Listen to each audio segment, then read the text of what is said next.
On May 24, 2015, Pope Francis published the encyclical letter Laudato Si on care for our common home. Exploring many of the themes from the encyclical and featuring interviews with some Canadians concerned about our common home, this video is a Canadian response. The encyclical takes its name from the invocation of St. Francis of Assisi. Laudato Si, mi Signore. Praise be to you, my Lord.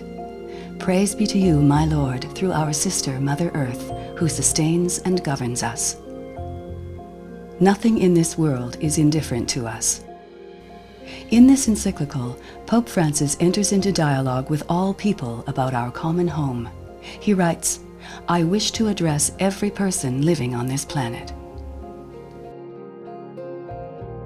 I urgently appeal then for a new dialogue about how we are shaping the future of our planet. We need a conversation which includes everyone, since the environmental challenge we are undergoing and its human roots concern and affect us all. We asked David Suzuki, geneticist and host of CBC's The Nature of Things, to comment on Pope Francis's approach to science in the encyclical. What he has done is in the best tradition of Rachel Carson. Rachel Carson was a writer, and what she did was look at the big picture. You know, generally we say, does DDT have an effect? Oh, well, what's the effect on this field? What Rachel Carson showed us was, yeah, you spray it on fields, but wind blows, it rains, and you end up affecting fish and birds and human beings. Generally, scientists are so focused, they're only looking at it in that little bit. What he has done is broaden it out into a much broader context. I think he's done something very, very profound. And the science, as far as I'm concerned, is impeccable.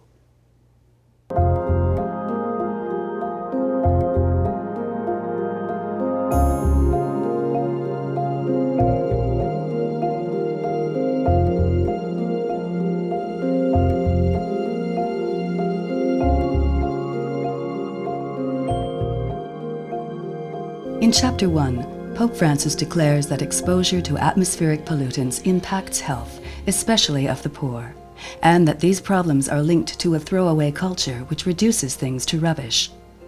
But it is climate change that has become the most compelling issue in this encyclical.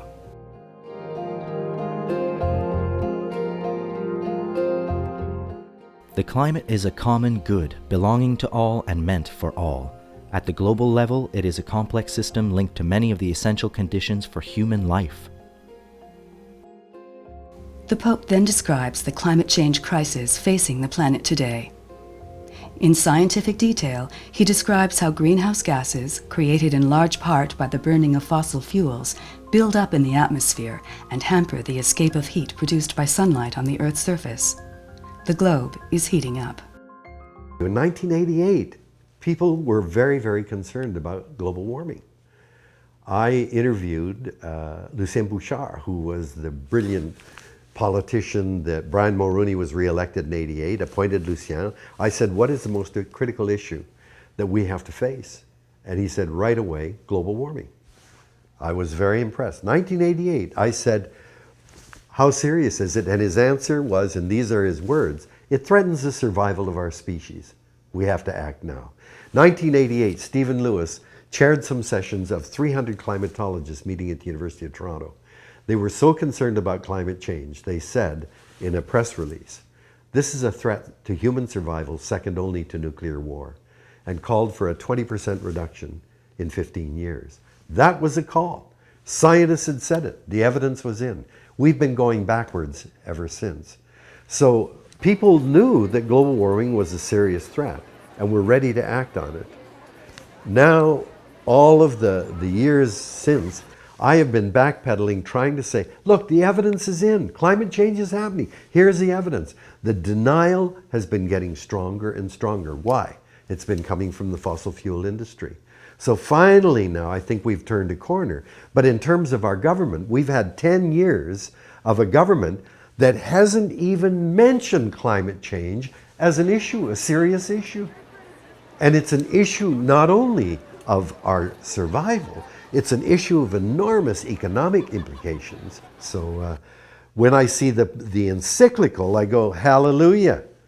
I'm an atheist, but I glory in what the Pope has done.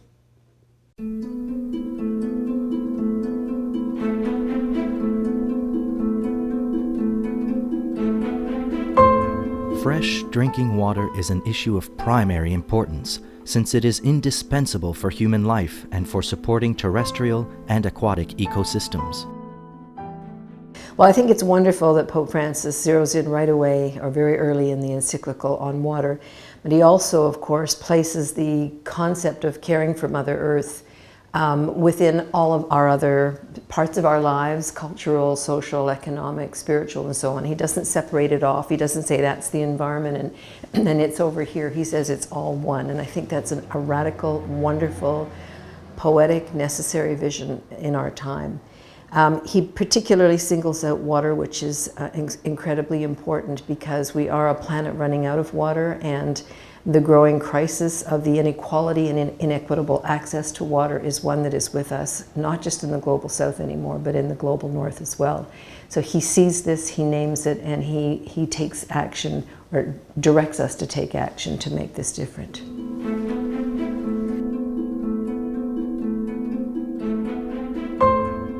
Even as the quality of available water is constantly diminishing, in some places there is a growing tendency, despite its scarcity, to privatize this resource, turning it into a commodity subject to the laws of the market. We try to get the message out about the human rights to water and sanitation in many ways, from very top down at the United Nations, where I served as a senior advisor to the 63rd President of the General Assembly, getting the United Nations to recognize water and sanitation as human rights, right down into working with most local grassroots communities here in Canada and around the world, and every other level. We're trying here in Canada to get decent legislation. Our governments, successive governments, have ignored water or cut legislation and regulations about water, and we take our water totally for granted in Canada. We kind of have this notion that we love our water, but in fact we don't care for it at all legally. So at every single level there are things to be done, from teaching children how to care about, love, and preserve water, to provincial, national, and international law to protect water. We have to do it at all levels because we are a planet running out of clean water.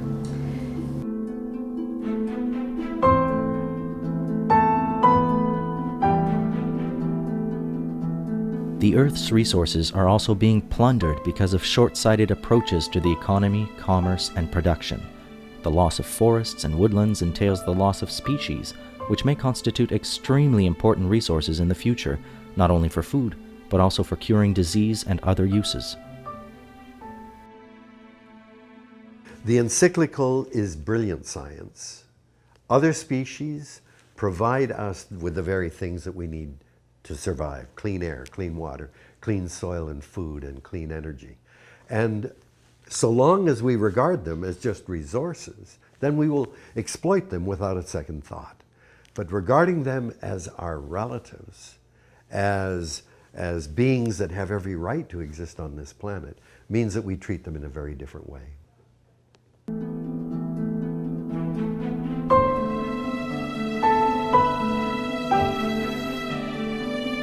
We have to realize that a true ecological approach always becomes a social approach. It must integrate questions of justice in debates on the environment, so as to hear both the cry of the earth and the cry of the poor. You know, we looked at liberation theology in terms of the cries of the poor, but now we're talking about the cries of the earth. And both the cries of the poor and the cries of the earth are the voice of God. Are we responding to those cries?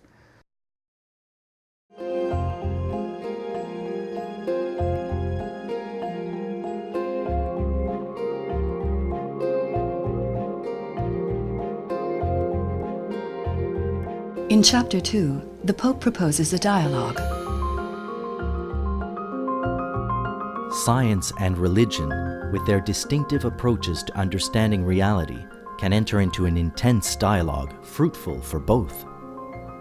In a section called The Light Offered by Faith, He affirms the importance of both science and religion. If we are truly concerned to develop an ecology capable of remedying the damage we have done, no branch of the sciences and no form of wisdom can be left out, and that includes religion and the language particular to it. Pope Francis reminds us that we are not God, and that the earth was here before us and has been given to us. We must reject the incorrect interpretation of having dominion over the earth, and recognize that Scripture advises us to till and keep the garden of the world.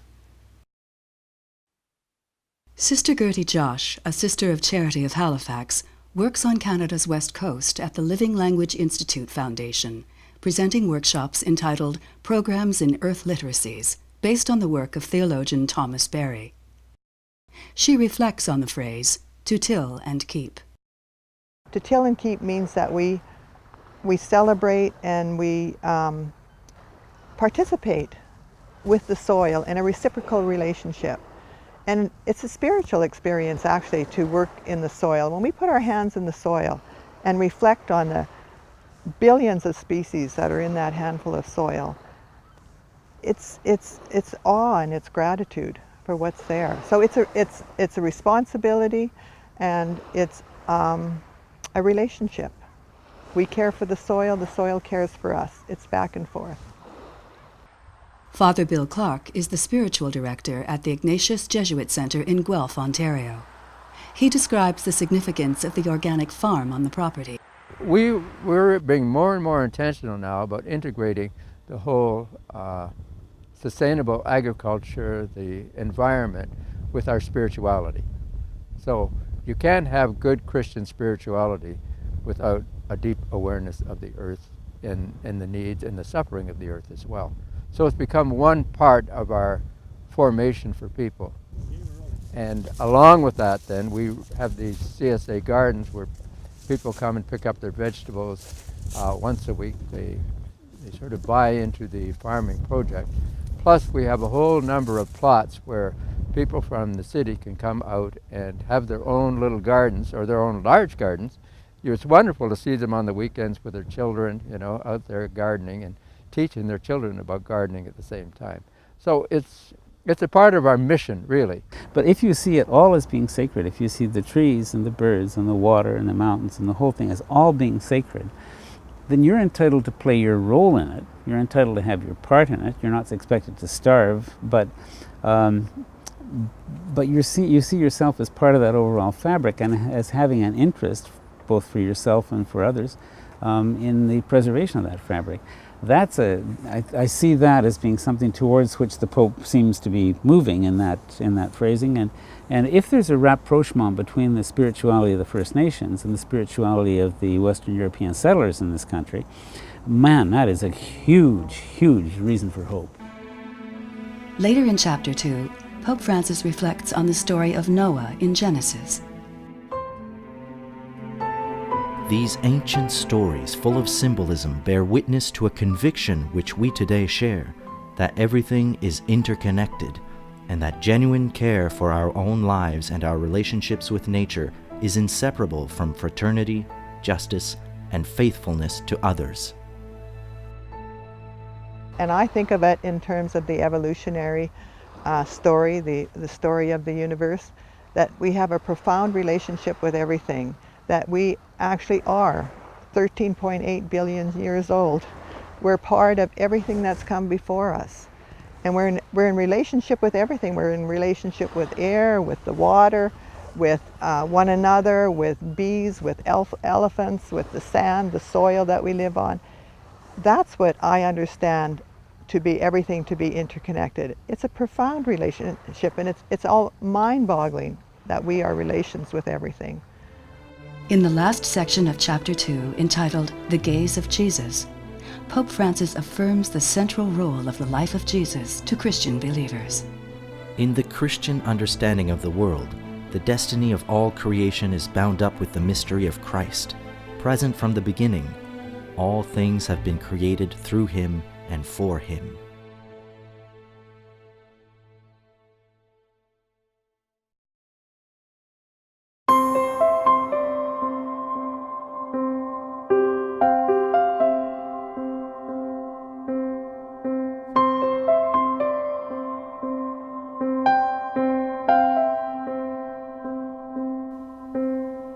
Humanity has entered a new era in which our technical prowess has brought us to a crossroads. We are the beneficiaries of 2 centuries of enormous waves of change. It is right to rejoice in these advances and to be excited by the immense possibilities which they continue to open up before us, for science and technology are wonderful products of a God-given human creativity. However, Pope Francis warns us. The basic problem goes even deeper. It is the way that humanity has taken up technology and its development according to an undifferentiated and one-dimensional paradigm. He's also critiquing the method that we go about policy making, relying so much on what he calls the scientific or the technological paradigm. And it's through that paradigm that political leaders and so forth tend to look at how to come up with policies and everything. So everything gets reduced to a number.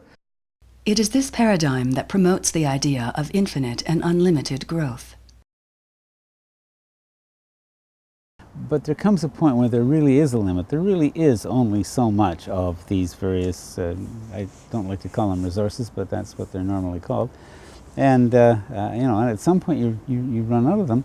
And if you don't run out of them in terms of supply, you run out of them in terms of places to put things. I mean, the Earth's air is now telling us there's a limit to what can be put into the air without grave damage to all of life. Later in Chapter 3, the Encyclical identifies modern anthropocentrism as a root of the problem of climate change.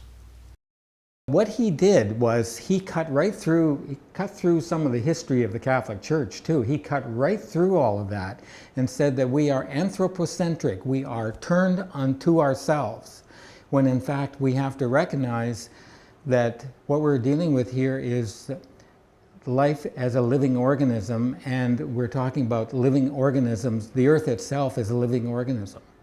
And we have got to find ways of re-engaging with Mother Earth. We've got to find ways of re-engaging with that living organism. Often what was handed on was a Promethean vision of mastery over the world, which gave the impression that the protection of nature was something that only the faint-hearted cared about. Instead, our dominion over the universe should be understood more properly in the sense of responsible stewardship. And I was thrilled to see the Pope saying this is not the correct understanding of dominion. And I don't know the actual textual background into the Greek and the Hebrew and so forth, but dominion in English does tend to mean mastery. And for him to say, no, it's not mastery, it's stewardship, all of a sudden I start to see Christian thought moving. See, this is what I meant by saying that there has to be a spiritual leadership which is rooted in an apprehension of realities we now understand it. We now know, most of us recognize, that kind of dominion over the earth, as it was understood in the old days, is false and is leading us into a trap that will kill us along with everything else.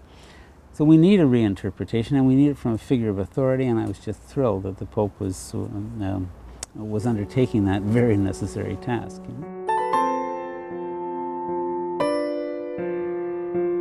Discussions are needed in which all those directly or indirectly affected, farmers, consumers, civil authorities, scientists, seed producers, people living near fumigated fields, and others, can make known their problems and concerns and have access to adequate and reliable information in order to make decisions for the common good, present and future.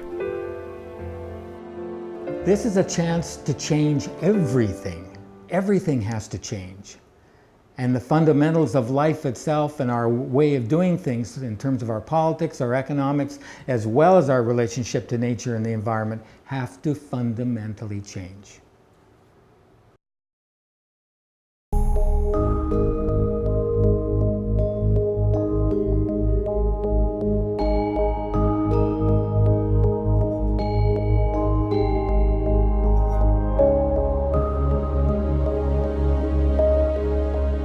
In Chapter 4, Pope Francis pulls together the notions of environmental, economic, and social ecologies.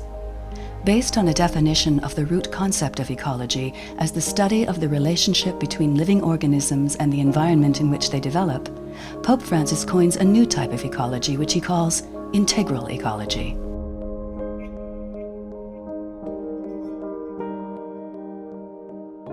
somehow he brought it home by talking about something called integral ecology. And what he meant by that was that everything is connected. And certainly everything that's living is connected. And that means that humans are connected with animals, are connected with the plant life, and to leave ourselves in isolation, to disconnect us, to break us off into little parts and pieces, we lose any kind of connection with our common home.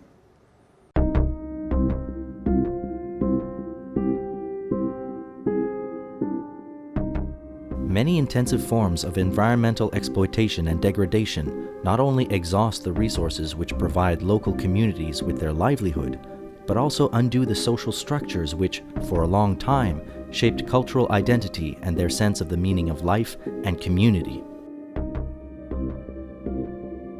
The Pope urges us to show special care for indigenous communities and their cultural traditions. They are not merely one minority among others, but should be the principal dialogue partners, especially when large projects affecting their land are proposed. I think it's an important reflection and understanding of just how specifically the situation of Indigenous peoples are in this world and how much they're impacted in particular by climate change. But also by the very things that cause climate change. So a lot of fossil fuel extraction or deforestation for agriculture, for example, as well as even a lot of the proposed impacts of climate change, or sorry, the proposed solutions of climate change, things like mega dams or biofuel plantations. These are all things that have had a lot of devastating impacts on Indigenous communities. In many cases, sometimes they've presented life or death scenarios for these communities. We have Indigenous communities that live on islands, for example, that are threatened to disappear entirely, and their people's way of life and culture and history with them. So I think it's really a reflection of the fact that a lot of these Indigenous peoples have a very much more vested interest in trying to work to stop climate change and also proposing solutions that are actually going to be sustainable and beneficial to all in the long run. The next theme is ecology of daily life, where Pope Francis proposes that authentic development includes efforts to bring about an integral improvement in the quality of human life, and this entails considering the setting in which people live their lives. For the greater majority of Canadians, that would mean cities. And one city that was singled out by Pope Francis and invited to participate in the Global Conference on Climate Change was Vancouver. We have a commitment as a city to be the greenest in the world by 2020. And this is a commitment that I put forward when I first ran for mayor, so it's been part of my political passion and commitment, and it's been supported now 3 elections, successfully putting a team in place to carry out that goal. And that goal is now supported broadly in the city. We've had tens of thousands of people working on different elements of the greenest city goals.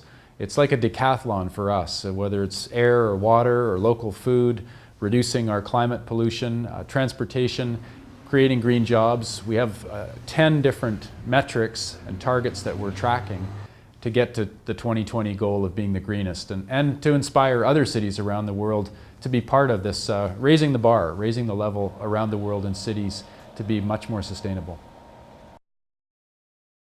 It was an enormous honor to be the only Canadian mayor invited and to represent our country with the Pope, and to bring the stories from Canada and from Vancouver specifically and share them with mayors from other big cities around the world that Pope Francis had invited together. So we've recommitted ourselves to working very hard to push on our national leaders to make bold commitments to fight climate change and modern slavery. And in the months ahead, this is an enormously important piece of work for mayors around the world, and we're very encouraged to have Papa Francisco supporting and inspiring these efforts globally.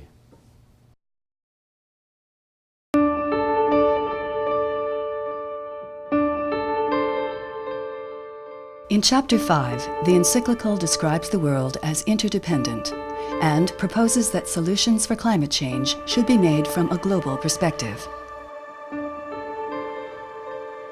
We know that technology based on the use of highly polluting fossil fuels, especially coal, but also oil and to a lesser degree gas, needs to be progressively replaced without delay. Pope Francis laments the failure of world summits on reducing greenhouse gases. He cites some successful international agreements, like the Basel Convention on Hazardous Wastes and the Vienna Convention for Protection of the Ozone Layer through the Montreal Protocol. However, on climate change, Pope Francis is unequivocal. Reducing greenhouse gases requires honesty, courage, and responsibility, above all on the part of those countries which are more powerful and pollute the most. The Conference of the United Nations on Sustainable Development, Rio+20, Rio de Janeiro 2012, issued a wide-ranging but ineffectual outcome document. International negotiations cannot make significant progress due to positions taken by countries which place their national interests above the global common good. But it's also something else, and he says this very clearly in one of his sections where he talks about the rise of corporate power and the power of corporations. They have had a huge influence in shaping public policies of national governments. And it's private gain, it's national interest redefined as private gain, and in terms of the maximization of profits and things like that, that has got a hold of the political perspective, and that has to fundamentally change. So I think there is a lot of hope when you look at a lot of the people that are doing a lot of really incredible stuff, a lot of these kind of movements, a lot of these kind of folks from around the world that really are starting to demand very strong action, even from a lot of countries. You have a lot of countries that really are demanding strong action, but when you look at how that's being turned into inaction. In the halls of governments, in the halls of the way that businesses are doing operations still, I think that what we really need to see is a change in how those kind of systems are done, and a change in terms of who's in power and how that power is really reflected. The myopia of power politics delays the inclusion of a far-sighted environmental agenda within the overall agenda of governments.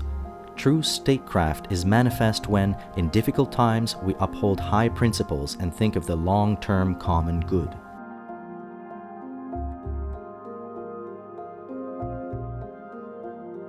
To take up these responsibilities and the costs they entail, politicians will inevitably clash with the mindset of short-term gain and results which dominates present-day economics and politics.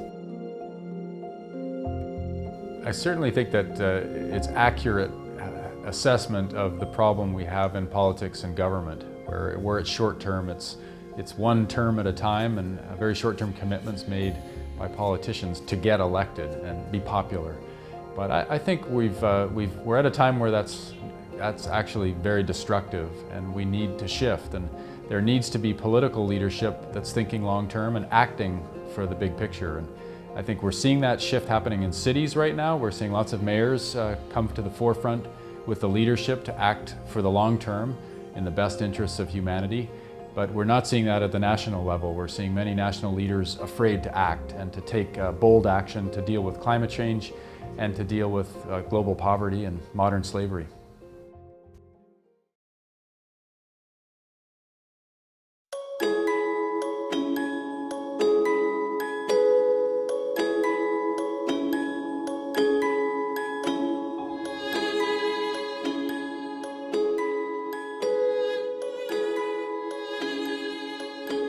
Pope Francis opens the final chapter reminding us that consumerism is a conditioned reflex, but that we have choices and that we should examine our lifestyles. He quotes the Earth Charter to illustrate his request of us. As never before in history, common destiny beckons us to seek a new beginning. Let ours be a time remembered for the awakening of a new reverence for life, the firm resolve to achieve sustainability, the quickening of the struggle for justice and peace, and the joyful celebration of life. I really love in the Earth Charter that's quoted in the Encyclical the idea that we need to be brought more into a joyful celebration of life. And I think that the Pope understands by talking about daily gestures that this is not just about getting into people's homes, but it's about getting into people's hearts and really taking advantage of the unique human capacity for wonder and bringing that more into our everyday actions. So I often hesitate to use the word education to describe the work that I do, not because I don't really value education as an important part of the ways in which humans interact with each other and the world around us, but because I think that we sometimes fall into a trap of understanding education as just providing information. And that leads us to believe that as long as people have the right information, they'll do the right thing, when in fact that's not the case. It actually requires making contact with people's values to open the door to change, not just telling them the facts. And that's really what I try to do in the work that my team and I undertake. We make an effort to actually change people's habits and behaviors. Something I found beautiful in the Encyclical was the Pope's call for a system of daily gestures that break with paradigms of violence and exclusion. And I think that that is what drives and motivates actually the work that we do. It's this desire to institute a system of habits that prioritize communion, a more sustainable relationship with energy, and a celebration of the beauty of daily life. Environmental education means a change in our daily habits. A person who could afford to spend and consume more, but regularly uses less heating and wears warmer clothes, shows the kind of convictions and attitudes which help to protect the environment. There is a nobility in the duty to care for creation through little daily actions. Sister Maura McGrath of the Congregation of Notre Dame in Montreal explains how an organization called the Green Church is helping her community to care for creation through daily actions. Well, the Green Church is an organization that does exactly that, tries to help organizations lighten our footprint. And we have been working with the founder since March. He came to do a workshop. Excellent. He's a scientist and a man of faith. We also, before he came, measured our carbon footprint, which is very heavy in an institution. So we now have a green committee in the Mother House made up of employees and some sisters, and we hope to be able to affect some change to help make us greener, help lighten our footprint on our earth. Pope Francis calls for ecological conversion. Living our vocation to be protectors of God's handiwork is essential to a life of virtue. It is not an optional or secondary aspect of our Christian experience. Well, if spirituality is a way of life based on or flowing from who we think we are, our dignity, certainly an ecological spirituality calls us to make a huge shift and to look at all reality through the eyes of our Mother Earth. And our Indigenous people have that wisdom. All is sacred, all is sacrament.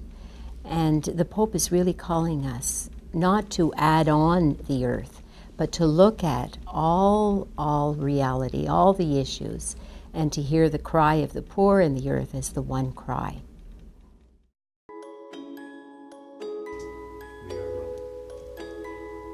Pope Francis ends Laudato Si with a Christian prayer in union with creation.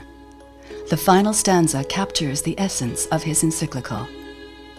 The poor and the earth are crying out, "O Lord, seize us with your power and light. Help us to protect all life, to prepare for a better future, for the coming of your kingdom of justice, peace, love, and beauty. Praise be to you, Laudato Si. Amen. Franciscus."